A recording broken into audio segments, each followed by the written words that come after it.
चलिए क्लास शुरू करते हैं इस टॉपिक का CV3 classification of proteins.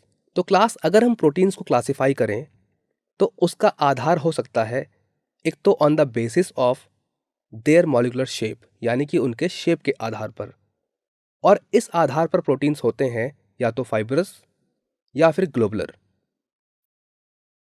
Fibrous protein में क्लास क्या होता है कि जो पॉलीपेप्टाइड चेन होती है वो पैरेलली रन करती है। On the other hand globular protein में क्या होता है कि जो पॉलीपेप्टाइड चेन्स होती हैं उनकी कॉइलिंग हो जाती है, और क्लास पैरेलल होने की वजह से जो फाइब्रस प्रोटीन्स हैं उनका स्ट्रक्चर फाइबर लाइक होता है, यानी कि फाइबर जैसा, धागे जैसा, और इसीलिए इनको फाइब्रस प्रोटीन कहा गया है। ऑन दी अदर हैंड जो ग्लोबुलर प्रोटीन होते हैं वहाँ पर कॉइलिंग होने की वजह से जो प्रोटीन की शेप या स्ट्रक्चर होता है वह स्फेरिकल शेप होता है। अगर हम फाइबर प्रोटीन की बात करें, फाइब्रस प्रोटीन वाटर में जनरली इनसॉल्युबल होते हैं।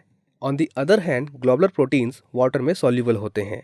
फाइब्रस प्रोटीन के कुछ अच्छे एग्जांपल्स हैं केराटिन, जो कि हमारे हेयर्स में या वूल में या सिल्क में मिलता है।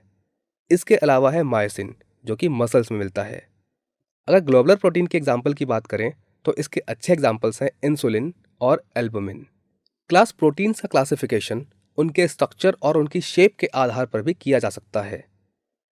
इसमें हमारे पास होते हैं प्राइमरी स्ट्रक्चर्स, सेकेंडरी स्ट्रक्चर, और क्लास सेकेंडरी स्ट्रक्चर को फिर से डिवाइड किया गया है अल्फा हेलिक्स और बीटा प्लेटेड शीट में। इसके बाद होता है tertiary structure and quaternary structure. तो class basically on the basis of structural shape proteins को 4 पार्ट्स में डिवाइड किया जा सकता है। आइए इनको वन बाय वन स्टडी करते हैं। तो क्लास सबसे पहले बात करते हैं प्राइमरी स्ट्रक्चर ऑफ प्रोटीन की। तो क्लास इसके बारे में आप जान लीजिए कि amino acids linked with each other in a linear specific sequence, यानी कि ऐसे प्रोटीन्स जिनमें एमिनो एसिड्स आपस में लिंक्ड तो होते हैं बट वो लीनियर मैनर में होते हैं। जैसा कि आप यहाँ पर देख सकते हैं, यहाँ पर डिफरेंट एमिनो एसिड्स आपस में लिंक्ड हैं और लीनियर मैनर में हैं।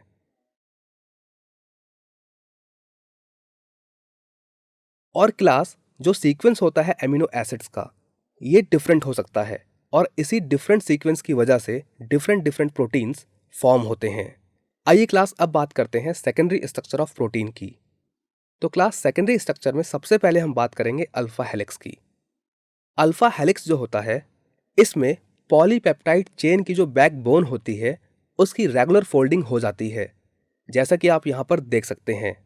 और क्लास ये जो रेगुलर फोल्डिंग है ये कुछ इस प्रकार से होती है कि ऐसा प्रतीत होता है कि जो हेलिक्स है वो राइट हैंड की तरफ ट्विस्ट हुआ है, जैसा कि आप यहाँ पर देख सकते हैं।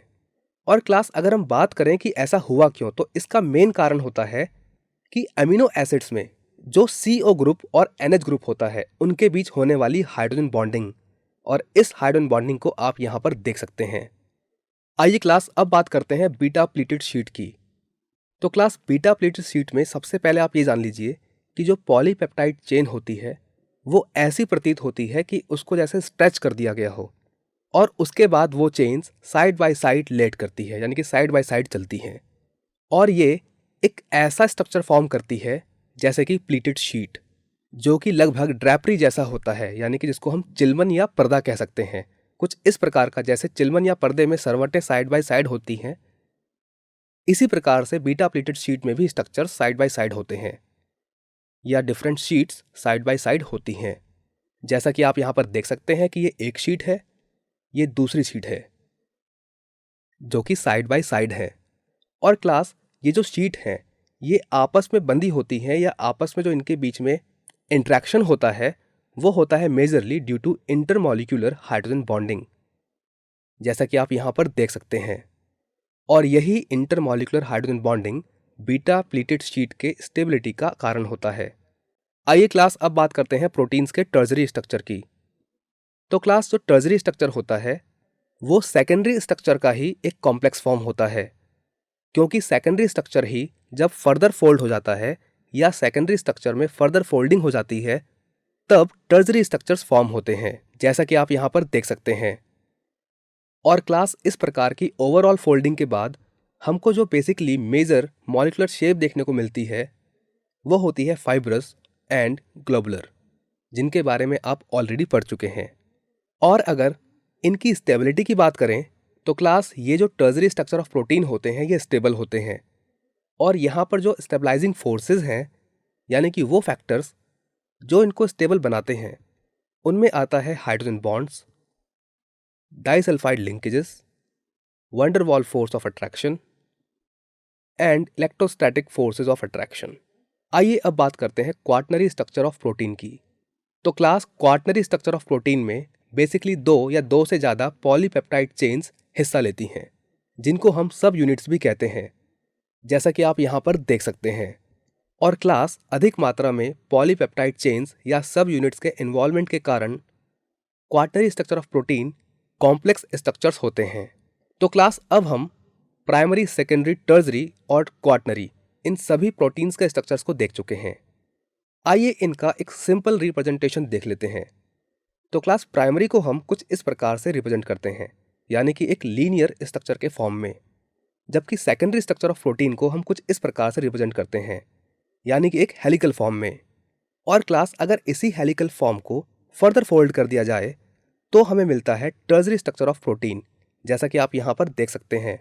और क्लास अगर इस टर्जरी स्ट्रक्चर ऑफ प्रोटीन में 2 या 2 से ज़्यादा पॉलीपेप्टाइड चेन्स हिस्सा लें तब हमें मिलता है क्वाaternary स्ट्रक्चर ऑफ प्रोटीन, जैसा कि आप यहाँ पर देख सकते हैं।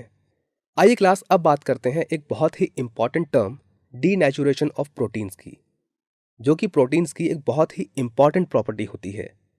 तो class denaturation of protein is nothing but ये एक ऐसी क्रिया है जिसमें टेम्परेचर और पीएच चेंज के कारण प्रोटीन्स अपनी बायोलॉजिकल एक्टिविटीज़ को खो देते हैं। फॉर बेटर अंडरस्टैंडिंग, मान लीजिए कि ये हमारे पास एक प्रोटीन है जो कि फंक्शनली एक्टिव है, या यूं कहें कि एक फंक्शनल प्रोटीन है। इसका मतलब ये है कि ये बायोलॉजिकली एक्टिव है और अपना काम सही ढंग से कर रहा है। बट क्लास अगर कुछ फिजिकल और केमिकल चेंजेस हो जाएं, जैसे कि टेम्परेचर का चेंज होना या पीएच का चेंज होना, तब इस प्रोटीन के स्ट्रक्चर में कुछ चेंजेस आ सकते हैं, जैसे कि ग्लोबुलस अनफोल्ड हो सकता है, हेलिक्स जो है वो अनकॉइल्ड हो सकता है। और क्लास अगर प्रोटीन के स्ट्रक्चर में ऐसे चेंजेस आ जाते हैं तो वो प्रोटीन अपनी जो बायोलॉजिकल एक्टिविटी है उसको खो देता है, और इसी को बोलते हैं डीनेचर्ड प्रोटीन। और ये पूरा प्रोसेस कहलाता है डीनेचुरेशन ऑफ प्रोटीन्स।